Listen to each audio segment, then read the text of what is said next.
오늘 여러분과 함께 읽은 이 미가서 가장 마지막 즈음에 기록되어 있는 하나님을 향한 기도와 찬양에 해당되는 그러한 부분입니다. 미가라고 하는 그 이름의 뜻이 무엇인가? 그것은 바로 오늘 우리가 제목으로 삼은 것처럼 주님 같으신 분, 누가 여호와와 같은가 하는 그러한 의미가 바로 미가의 뜻입니다. 다른 말로 하면 하나님 같으신 분이 또 어디 있을까? 하나님 같으신 신이 이 세상에 또 어디 있을까? 이러한 뜻이 바로 이 미가라고 하는 이름의 의미입니다. 미가서는 이 미가라고 하는 사람은 유다 왕국에서 가장 악하다고 할 수 있는 그런 아하스 왕 시대를 배경으로 활동했던 선지자입니다. 물론 아하스의 시대만은 아닙니다. 요담과 아하스 그리고 히스기야 시대까지 활동을 했던 그러한 선지자이기도 하죠.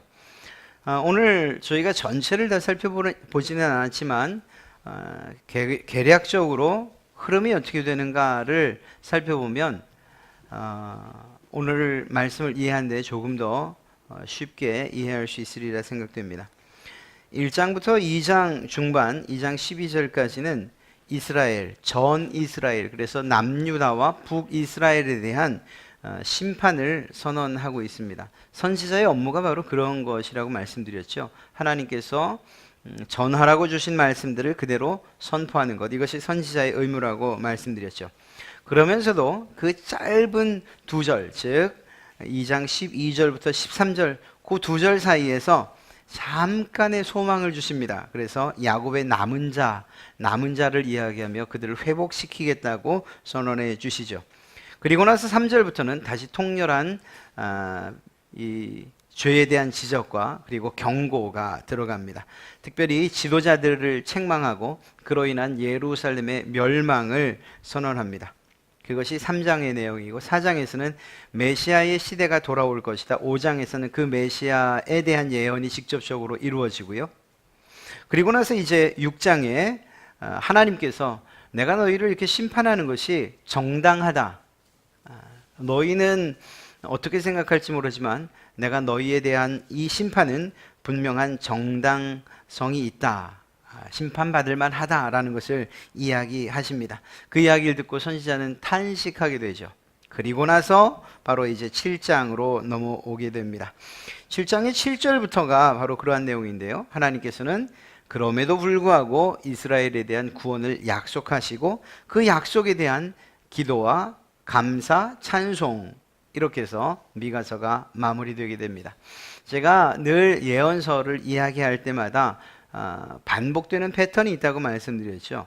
그 안에는 먼저 그 예언서의 특징상 하나님께서 죄를 짓는 그리고 죄악에 빠진 자기 백성들에 대한 분명한 심판의 선언이 우선됩니다.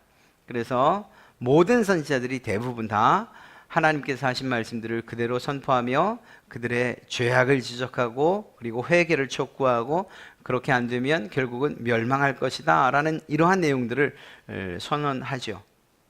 그런데 그것으로 끝나지 않는다고 말씀드렸죠. 오늘처럼 이렇게 2장 12절 13절 중간 혹은 또 다른 중간 혹은 마지막에 하나님께서 그럼에도 불구하고 내가 이스라엘을 다시 회복시킬 것이다 라는 이러한 소망을 주신다고 말씀드렸어요. 이방인들에 대한 심판을 예언한 그러한 선지자들도 있거든요. 그런데 그들과 이스라엘에 대한 똑같은 멸망과 심판을 선언해도 다른 것이 바로 마지막이에요. 이스라엘을 치기 위해서 사용했던 그 이방 나라들에 대한 하나님이 심판을 선언하실 땐 그들에 대한 회복, 용서 이게 없어요. 그런데 이스라엘 백성들, 자기의 백성으로 삼으신 이스라엘 백성들에 대해서는 회초리를 드는 그 아픈 마음을 가지고 때리시지만 그러나 그 이후에 그 마지막에는 다시 그들을 사랑과 인애로서 품으시고 회복시키신다는 이 회복의 선언이 반드시 들어가 있죠. 그것이 자녀와 자녀 아닌 그러한 자들을 대하는 아버지의 마음 아니겠습니까? 하나님께서도 이러한 마음으로 이 선지자들을 통해서 선포하고 계신 것을 보게 됩니다. 말씀드렸던 것처럼 이 미가는 참 어려운 시대에 힘들고 또 악이 흥왕하던 그런 시대에 활동을 했던 예언자입니다.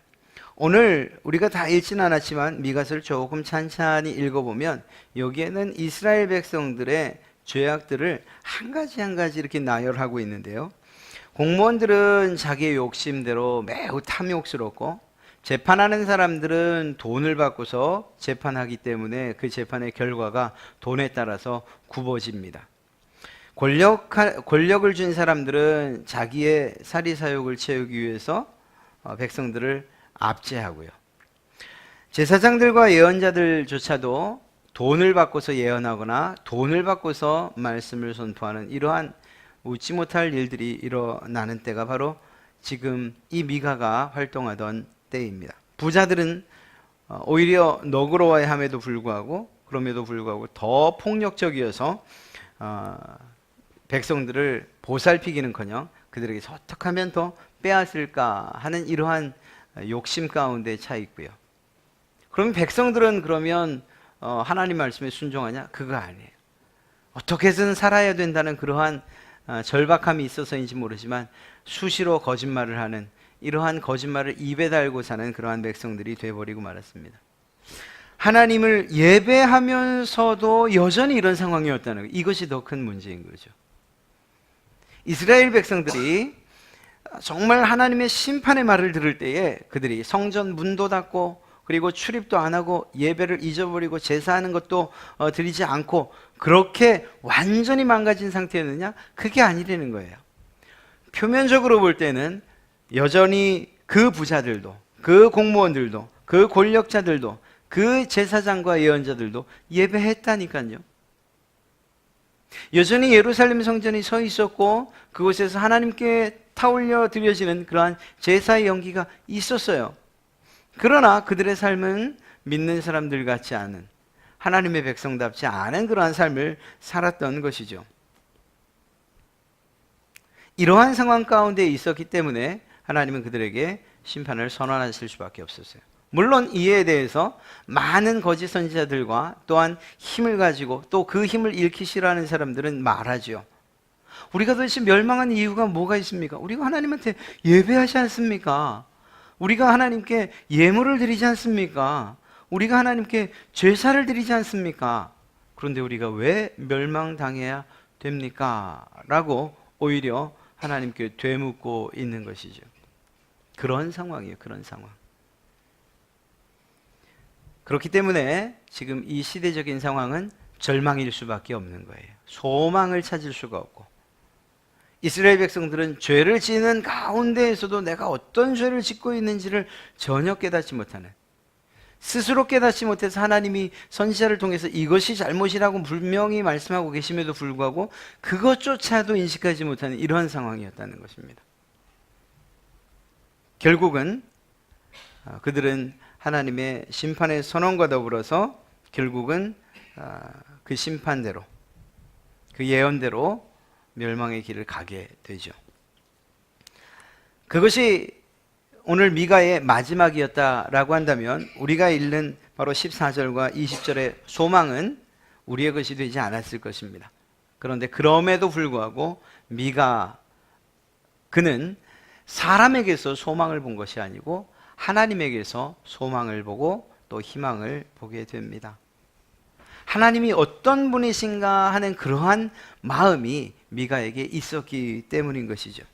그래서 오늘 우리가 함께 읽은 7절부터 시작되는, 우리는 14절부터 읽었지만 7절부터 시작되는 이 20절까지의 이 내용은 미가 자신에게도 탄식하며 이스라엘의 멸망을 안타까워하던 미가 자신에게도 소망이었고 또 기쁨이었던 것과 동시에 비록 지금은 귀막고 있는지 모르지만 이스라엘 백성들 하나님에게서 떠나버린 그들에게도 역시 소망과 희망의 말씀인 것을 보게 됩니다. 지금은 이루어지지 않았지만, 지금은 여전히 약하지만, 그러나 하나님께서 주신 소망을 붙들고 미가가 기도하고 있고 그 소망과 그리고 그 회복을 이루실 것을 기대하며 하나님께 찬송과 영광을 올려드리고 있는 거예요. 그러니까 지금 이루어지지 않은 일, 앞으로 하나님이 이루시겠다고 하신 회복의 약속을 붙잡고 기도와 찬송을 하고 있는 것이라고 말해야 되죠. 여러분, 우리가 비록 지금 우리가 사는 이 시대가 우리의 죄악 때문에 혹은 우리의 잘못 때문에 이렇게 어둡다, 또 악하다 말할 수는 없습니다.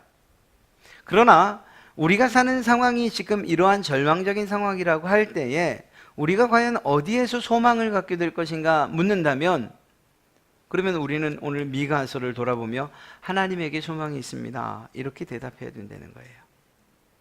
내 아이에게 소망이 있는데 이 아이에게 얼마나 많은 투자를 하는데요, 얘가 소망이 아니면 안 됩니다, 이렇게 말해서는 안 된다는 거예요. 내가 지금 얼마만큼 열심히 일하고 있는데요, 얼마만큼 열심히 공부하고 있는데요, 이제 내가 배운 것으로, 이제 내가 번 것으로 내 소망을 삼겠습니다, 그거 아니라는 거예요.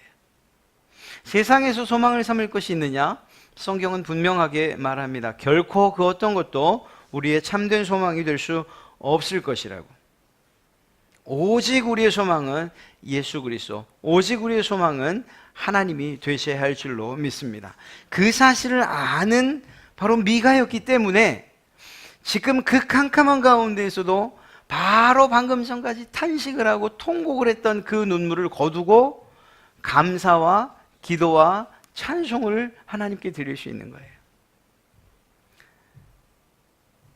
우리의 상황과는 혹여 다를지 몰라도 우리가 처한 현실이 만약 지금 미가가 가지고 있는, 그리고 직면한 이러한 현실과 다를 바 없다면,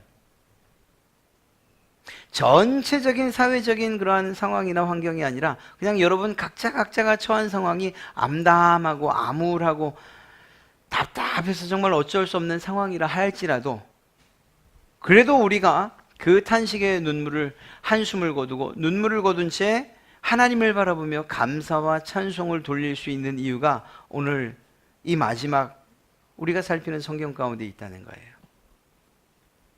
미가가 하나님을 소망으로 삼고 기도와 찬양으로 하나님께 나갔던 것처럼, 여러분들의 상황이나 여러분들의 처지가 어떤지 모르지만, 그러나 그것과 상관없이 하나님께서 여러분의 소망이 되셔서 그 하나님으로 인하여 감사와 찬송으로 하나님 앞에 나가시는 그러한 여러분들의 삶이 되시기를 주님의 이름으로 축복합니다. 여러분, 말씀드렸던 것처럼 이 미가의 이름의 뜻은 여호와 같으신 신이 누구신가, 주님 같으신 분이 또 어디 있을까, 하나님 같은 분이 또 어디 있을까라는 그러한 감격에서 우러나온 거예요. 우리가 잠시 뒤에 미가가 왜 이런 자기 이름과 같은 그러한 고백을 이 18절에서 주와 같은 신이 어디 있으리까, 자기 이름을 부르고 있는 거잖아요. 이런 고백을 할 수 있었을까에 대해서 살펴볼 겁니다. 그런데 이러한 비슷한 고백을 미가만 했느냐? 그건 아니에요. 우리가 성경을 읽다 보면 미가서 2장 6절 말씀을 보면 우리가 지금 가지고 있는 성경에서는 그들이 말하기를, 이 그들은 죄를 범죄한 이스라엘, 그리고 그들의 지도자들을 이야기하거든요. 그들이 말하기를 너희는 예언하지 말라, 이것은 예언할 것이 아니거늘 욕하는 말을 그치지 아니한다 하는도다 라고 말하고 있는데요, 이것을 좀 쉬운 성경, 이 현대인 성경에서는 어떻게 번역을 하고 있는가 하면, 사람들은 나에게 이런 말을 하고 있다, 너는 예언하지 말아라, 이런 것은 예언할 것이 못 된다, 멸망한다는 것 예언하지 말라는 거죠. 하나님께서 너희의 죄를 그냥 두고 보지 않으신다, 이런 것 좀 말하지 말라는 거예요. 우리가 귀에 듣기에 거북스럽다는 것입니다. 그러면서 무엇이라고 말하는가 하면, 하나님이 어떤 분이신지 아냐? 하나님은 우리를 수치스럽게 하지 않는 분이시다. 미가, 넌 이걸 모르냐? 이렇게 반문을 하는 거예요. 지금 죄를 짓고 있는 이 사람들이 무엇이라고 말하는가 하면, 주님 같은 분이 어디 있습니까? 주님같이 우리를 사랑하시고 우리를 수치스럽게 하지 않는 분이 어디 있습니까? 이렇게 오히려 미가에게 이야기하는 거예요. 여러분, 미가가 지금, 이 미가 선지자가 우리가 읽었던 성경 이 7장의 마지막에 와서 그 18절의 말씀에서 주와 같은 신이 어디 있으리까? 라고 하는 이 고백과 여전히 죄악 가운데서 뒹굴고 있는 그 이스라엘 백성들이 듣기 싫은 설교, 듣기 싫은 예언, 그것을 하는 미가를 향해서 하나님 같은 분이 어디 있는데, 하나님같이 우리를 수치스럽게 부끄럽게 하지 않는 분이 또 어디 있느냐, 이렇게 말하는 이 두 말이 내용은 같을지 몰라도, 그러나 같은 말이라고 우리가 할 수 있습니까? 뜻은 같은지 몰라도 그들이 하는 의도가 서로 같다고 말할 수 있겠습니까? 우리가 하나님 앞에서 지금 이스라엘 백성들과 같은 죄를 짓고 있다고 말하고 싶지는 않습니다. 그러나 그럴 수도 있어요. 개인적인 여러분들의 하나님 앞에서의 우리 스스로를 개인적으로 돌아볼 때 지금 제 처지가 이렇습니다 라고 말할 수도 있다는 거예요. 물론 아닐 수도 있고요.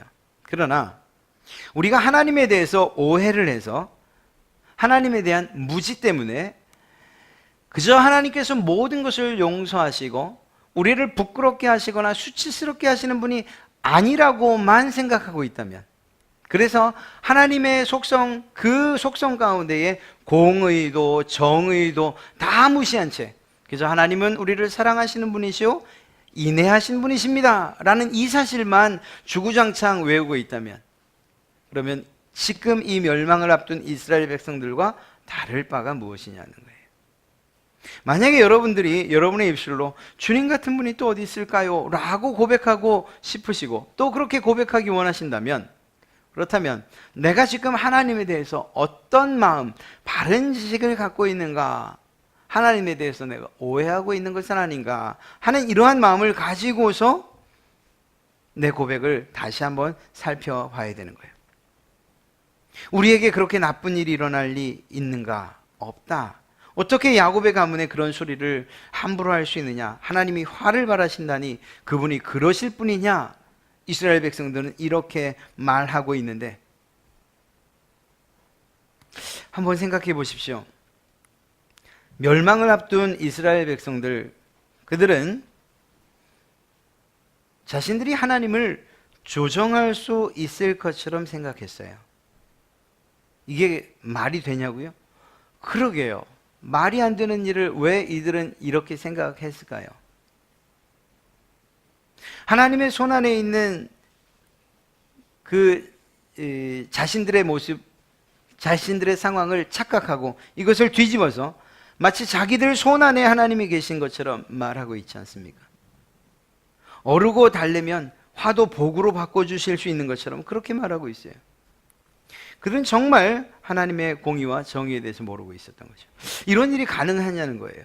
하나님을 믿는다고 하는 하나님의 백성들이 마치 하나님을 내가 조정할 수 있는, 움직일 수 있는, 내 뜻에 따라서, 의지에 따라서 이렇게도 저렇게도 할 수 있는 그런 신으로 취급하는 일이 가능하냐? 놀랍게도, 그러면서도 안타깝게도 그 일이 실제로 이루어지고 있어요. 이것은 가나안 신을 섬기는 영향으로 봐야 됩니다. 이스라엘 백성들이 물론 하나님께서 하시는 그 일들에 대해서 자신들을 인도하던 모세, 그를 향해서 불평하고 또 원망했던 일들이 없지 않아요. 그들의 죄 때문이라고 말할 수 있고 하나님을 향한 신뢰가 없었다라고도 말할 수 있어요. 그러나 적어도 그들이 애굽 광야에서의 40년을 살면서는 전적으로 하나님만을 의지할 수밖에 없었어요. 그런데 그들이 40년의 광야 생활을 마치고 가나안 땅으로 들어오면서 무엇을 발견하게 됐느냐? 또 다른 신을 발견하게 되는 거죠. 놀랍게도 이 신은 광야의 신과는 다르게, 그 하나님과는 다르게 이스라엘 그 가나안 족속들이 어떻게 하느냐에 따라서 비도 내려주기도 하고 또 풍년을 주기도 한다는 말입니다. 정말 이스라엘 백성들은 꿈도 못 꾸던 가나안 신전들에서 벌어지는 그러한 추악한 행위들, 그것이 분명한 범죄임에도 불구하고 그 쾌락은 쾌락대로 즐기고 동시에 그로 인해서 가나안의 신들이 움직이는 그것을 경험한 거죠. 실제로 그것이 아님에도 불구하고 그렇게 가나안 백성들이 믿는 것처럼 이스라엘 백성들도 믿게 됐다는 거예요. 그래서 때로는 농사를 지을 때는 하나님이 필요 없는 것처럼 취사 선택할 수 있는 그러한 신들 가운데 하나로 그렇게 여기고 말았다라는 것입니다. 이스라엘 백성들이 하나님에 대해 몰라도 지식이 없어도 너무 없었던 것이죠. 이 일에 대해서 하나님이 가만히 있지는 않으셨습니다. 언제나 상황마다 하나님께서 가장 최고의 신이요, 또한 다른 것들은 신조차 아니고 그저 나무 조각, 쇠 조각에 불과하다는 것을 하나님이 늘 알려주셨어요. 계속적으로 알려주셨어요. 그럼에도 불구하고 이들이 가졌던 그러한 잘못된 죄악된 생각들이 수정되지 않고 고쳐지지 않고, 바른 왕들을 주셨음에도 불구하고 그들에 의해서 잠시 사라졌는가 싶으면 또다시 아합의 길을 따르는, 여로보암의 뒤를 따르는 그러한 왕들이 나타나서 결국은 다시 마치 곰팡이가 다시 번식하는 것처럼 그들의 죄악들이 다시금 이스라엘 백성들 가운데, 지도자들 가운데 퍼졌던 거죠. 그러다 보니까 여호와의 성전, 하나님께 예배드리기 위한 성전은 그대로 유지가 되어 있었는데 그곳에서 하나님이 기뻐하지 않는 일들을 하던 거예요. 안식일이 되면 그곳에서 예배를 하지만, 그러나 또 다른 날들은 산당을 찾아가고 고목 아래를 찾아가고, 그래서 우상들에게 절하는 일들이 일어났던 거예요. 때에 따라서, 시간에 따라서, 어떤 날인가에 따라서 오늘은 이곳, 내일은 저곳. 하나님께서 이러한 이들에게 가지고 계셨던 사랑의 방법은 공의를 행하시는 것뿐이었습니다. 하나님에 대한 무한한 사랑과 인애, 무한한 용서와 그리고 또한 회복만을 생각하는 이스라엘 백성들을 사랑하시는 또 다른 방법이 무엇이었는가? 그들에게 하나님의 공의와 정의가 있다라는 사실을 알려주시는 것이었죠. 그것이 앞서 말씀드린 미가서의 전반에 흐르는 패역한 이스라엘 그들을 향한 하나님의 심판의 선언이었던 거예요. 그리고 그것이 실제로 이루어졌고요. 하나님께서 이들이 정말 미워 그런 것이 아니라는 것을 우리가 잘 알지 않습니까? 그러한 일들을 통해서 하나님밖에 없습니다. 오직 하나님뿐입니다. 이 세상의 우상들 또한 다른 신들은 없습니다. 그것들은 다 나무 조각에 불과합니다라는 이 사실들을 하나님이 알게 하시고자 하시는 것이죠. 심지어는 자신들을 이겼던 아수르도 바벨론도 하나님께서 다 멸망시킬 것이라고, 그리고 너희를 회복시키실 것이라고까지 이야기를 하셨어요. 이스라엘 백성들에게 있어서의 이러한 선언은 들을 때에는 가슴 아픈 이야기, 답답한 이야기, 속상한 이야기, 화나는 이야기였는지 모르지만, 그러나 그들에게는 이것이 하나님의 또 다른 사랑의 선언이었던 것입니다. 이러한 일들을 통해서 그들은 하나님의 공의와 더불어서 하나님께서 자신들을 얼마나 사랑하시는가에 대해서 깨달을 수 있었던 것이죠. 미가가 그 사실을 알았기 때문에 그러한 무지막지한 선언을 하고 나서 그것 때문에 눈물을 흘리고 탄식을 했음에도 불구하고 하나님께서 그들에게 회초리를 대시고 그들을 징계하시는 것이 정말 감정이요, 그들을 완전히 멸망시키시고 진노하심이 아니라 그들을 다시 세우시고자 하시는 하나님의 사랑과 인애였다는 사실을 알았기 때문에 그가 하나님께 간구하고 그리고 찬송할 수 있었던 거예요. 그리고 오늘 우리가 읽은 말씀이 미가 선지자의 기도자, 또한 하나님을 향한 찬양과 찬송의 내용인 것이죠.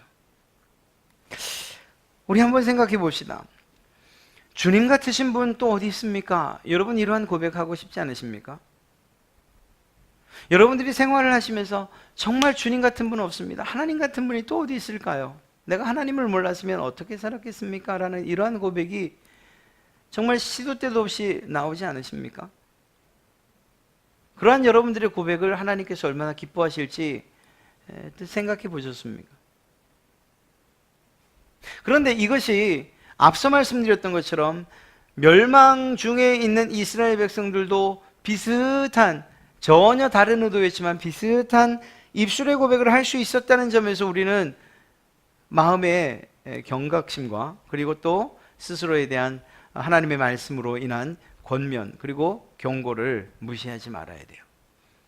내가 이들처럼 하나님은 정말 이쪽 손에서 이쪽 손으로 마치 요술램프에 진이를 불러내듯이 어르고 달래면 잘 비벼대면 우리의 소원을 듣기 위해서 나오는 그런 신정도로 취급하고 있지 않은가? 아니라는 거예요.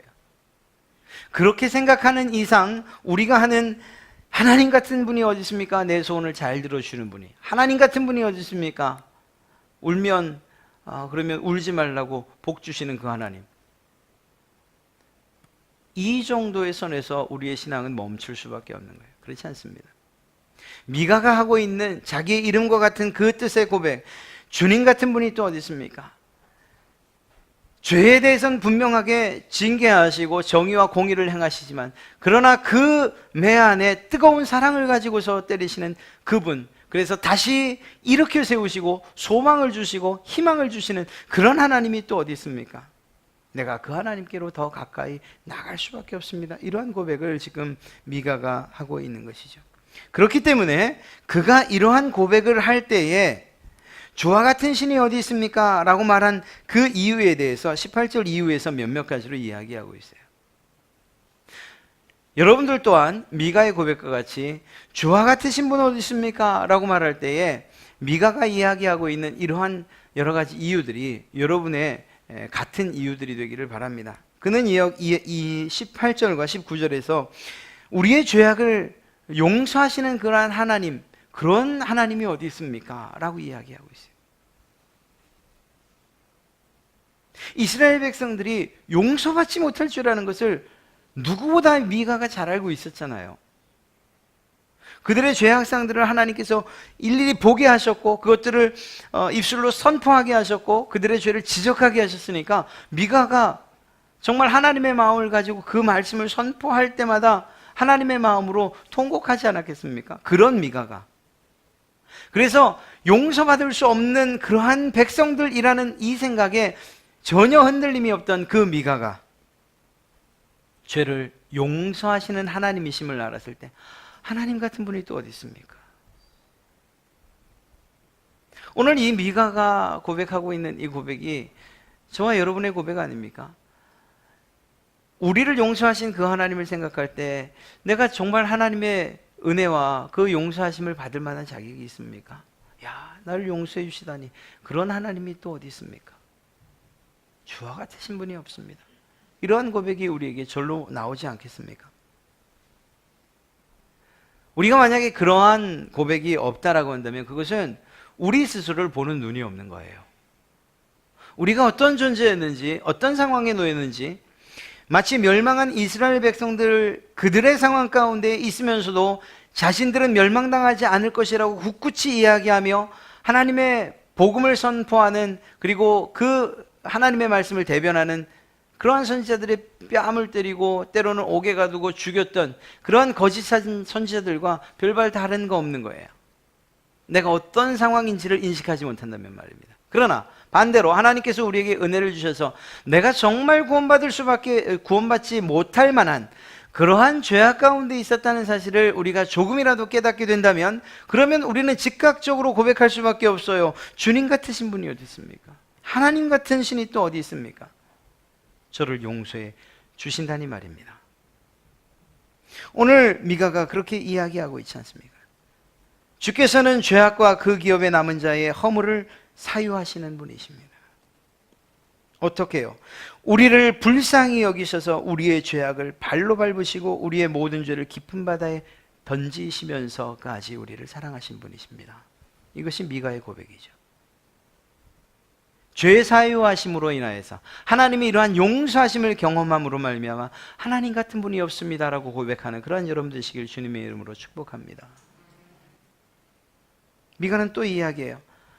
하나님께서 베푸시는 사랑과 인애를 생각하니 주님 같은 분이 없습니다. 진노를 오래 품지 않으시고 은혜를 베푸시는 하나님을 생각하니 그런 하나님, 그런 신이 이 세상에 없습니다. 오직 하나님뿐이십니다. 이렇게 고백하고 있지 않습니까? 멸망당할 수밖에 없는 그들에게 하나님이 또다시 소망을 주시고 그들을 다시 회복시키실 것이라고 말씀하실 때에 하나님의 말씀을 전하는 그러한 그저 스피커처럼 사용되어지는 미가지만 그러나 하나님의 마음을 깨달을 수밖에 없는 거죠. 모든 선지자들이 다 마찬가지 아닙니까? 특별히 우리는 이해할 수 없지만 그러나 하나님의 말씀에 순종해서 하나님의 마음을 깊이 경험했던 호세아의 이야기를 한다면 자기가 해야 되는 그 일들, 인간으로서 감당하기 힘든 그 일들을 행하면서도 결국은 그 일들, 그것을 통해서 하나님의 마음을 알게 될 때, 하나님 같은 분이 없군요. 이스라엘 백성들을 그토록 사랑하셨단 말입니까? 이러한 고백을 할 수밖에 없는 거죠. 미가도 그런 마음으로 지금 고백하는 거예요. 하나님께서 베푸시는 그 사랑과 그 인애, 죄인들을 향하신 하나님의 용서와 그들을 다시 일으켜 회복시키시는 그 하나님의 사랑과 인애, 정의롭고 공의롭게 그들을 심판하셨지만 그러나 하나님의 백성이라는 사실, 내가 택했다는 사실에 대해서 조금도 후회하지 않으시고 그들을 다시금 일으키시는 그러한 하나님의 은혜, 이것을 알 때에 이 미가가 고백할 수 없는 거예요. 하나님 같은 분이 또 어디 있습니까? 마지막으로 미가가 하나님 같은 분 없습니다라고 고백할 수 있었던 이유가 무엇인가 하면 하나님께서 신실하게 약속을 지키시는 분이었다는 거예요. 20절에서 주께서 옛적에 우리 조상들에게 맹세하신 대로 야곱에게 성실을 베푸시며 아브라함에게 인애를 더하시리라. 옛적의 조상들에게 맹세하신 대로, 사실 이스라엘 백성들은 그러한 조상들의 맹세, 야곱과 아브라함과 하셨던 하나님의 약속들, 이것들과 상관없이 살았던 사람들이죠. 다윗과 약속했던 그 하나님의 약속, 그런 거 상관없이 그냥 막 살았던 사람들이에요.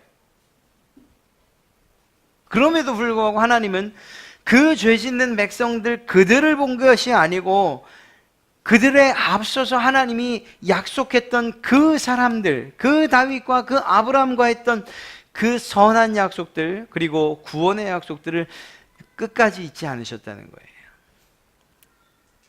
우리 사람 같으면 누군가와 약속을 했어도 그와 약속했던 사람들, 그들이 내 마음을 엉망으로 만들고 내 삶을 다 망가뜨려 버린다고 하면 그 약속 쉽게 파기할 수 있지 않겠습니까? 그러나 하나님은 그런 분이 아니라는 거예요. 신실하게 이루시는 하나님, 그 약속을, 하나님께서 하신 그 말씀을 철저하게 지키시는, 비록 그분에게 손해가 되고 그리고 후회하는 마음들이, 물론 하나님이 후회하진 않으시지만 말입니다, 후회함이 밀려온다 할지라도 그것을 변개치 않으시는 그러한 하나님의 신실하심이 있기 때문에 미가가 고백하는 거예요. 하나님 같은 분이 없습니다.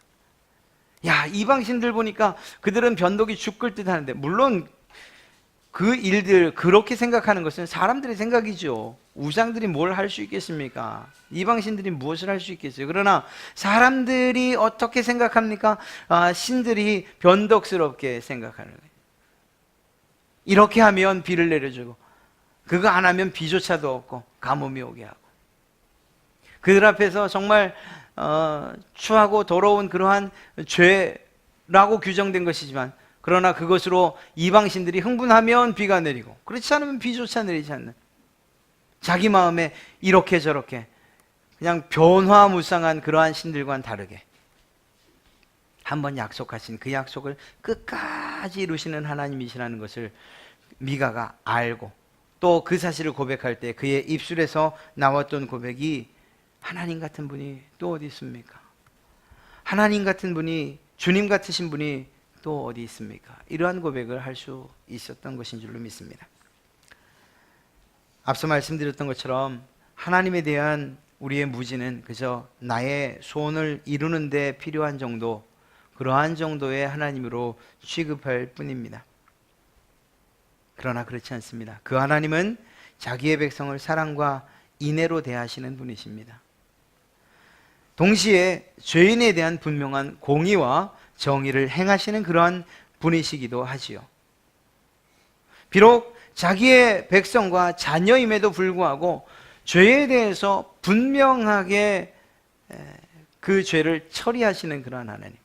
그러나 그러한 징계와 또한 그러한 회초리가 마지막이 아니라 다시 회복시키시고 다시 그들에게 한량없는 사랑을 쏟으시는 그러한 하나님이시라는 것입니다. 그렇기 때문에 우리의 기도와 간구는 오만함과 교만함이 아니라 오히려 겸손과 자비를 구함으로 시작되어야 되는 거예요. 우리가 하나님 앞에 기도할 때에 늘 엎드려질 수밖에 없는 이유가 여기에 있는 거예요. 아울러 그분의 공의와 정의 아래 또한 우리를 굴복시켜야 할 줄로 믿습니다. 사랑과 은혜가 많으신 그 하나님의 은혜가, 그리고 또 그분의 그 계획과 뜻이 우리에게 이토록 선하게 베풀어지고 또한 그분의 사랑과 인애를 영원토록 끝까지 거두지 아니하시는 그분을 향해서 우리가 할 수 있는 말이 무엇이 있겠습니까? 하나님 같으신 분이 또 어디 있습니까? 주님 같으신 분이 또 어디 있습니까? 이 고백이 미가의 고백만이 아니라 바로 여러분들의 고백이 되시기를 주님의 이름으로 축복합니다. 우리 이 시간 기도하실 때 마음을 다해 기도하십시다. 하나님, 우리의 죄악을 사유하시는 하나님, 도저히 하나님 앞에 용서받을 수 없는 그러한 저인 줄, 나인 줄 내가 잘 아는데, 그럼에도 불구하고 우리에게, 그것도 예수 그리스도 하나님의 독생하신 아들을 통하여서 그를 십자가에 못 박으시고 죽게 하심으로 나를 그토록 사랑하여 주셨다니, 그런 하나님이 또 어디 있습니까? 그런 신이 어디 있습니까? 하나님의 사랑과 또 그분의 인애를 생각할 때에 하나님 같으신 분이 이 세상에 없습니다. 내게 하신 약속, 또 하나님의 말씀으로 약속하신 이 약속들을 끊임없이 신실하게 지키시는 그 하나님을 생각할 때 우리의 고백이 하나님 같으신 분은 없습니다 라는 고백이 되어야 할 줄로 믿습니다. 여러분의 삶 가운데에서 미가의 이러한 이름과 같은 고백, 주와 같은 신이 어디 있습니까? 하나님밖에 없습니다. 이러한 고백이 여러분의 삶 가운데 차고 넘치기를 간절히 소원하며 기도하십니다.